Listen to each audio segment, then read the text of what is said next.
Donc, la personne s'allonge sur le dos. On a un premier exercice qui va être d'amener les deux genoux contre soi, contre la poitrine. Donc si elle est peu avancée dans la grossesse, elle va amener les deux genoux serrés. Si elle est beaucoup plus avancée dans la grossesse, forcément le ventre va être présent à ce niveau-là. Elle va amener les deux genoux écartés sur la poitrine le plus possible. Et elle va essayer de ressentir la tension au niveau des lombaires, au niveau du bas du dos. Elle va pouvoir varier un petit peu l'exercice en amenant un genou plus qu'un autre.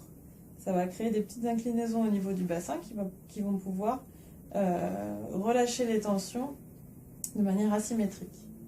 On va avoir un autre exercice aussi qui va être de soulever le bassin, mais une fesse par une fesse. Donc d'abord, elle va pouvoir lever la fesse gauche, elle reste quelques secondes, elle relâche, elle lève la fesse droite, elle reste quelques secondes, elle relâche. Ça va pouvoir avoir pour effet de travailler sur les articulations entre le sacrum et les os du bassin, que sont les os iliaques. Elle va pouvoir recommencer. On relâche. Et l'autre côté. On relâche. On peut faire 5 fois de chaque côté. Ensuite, un autre exercice qui va pouvoir étirer les muscles psoas, donc qui vont pouvoir étirer le bassin. On va d'abord mettre une jambe contre la poitrine le plus près possible de la poitrine. Elle écarte un petit peu la jambe si jamais son ventre l'en empêche. Et l'autre jambe dans le vide, complètement relâchée. Ça devrait tirer un petit peu sur ce muscle-là, qui s'appelle le muscle psoas à gauche.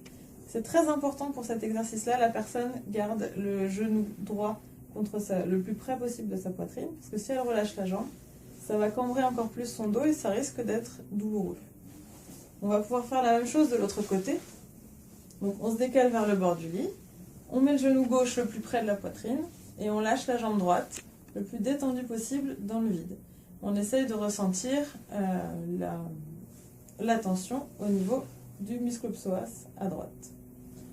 Suite à ces exercices-là, il est très important de se relever en 2 étapes.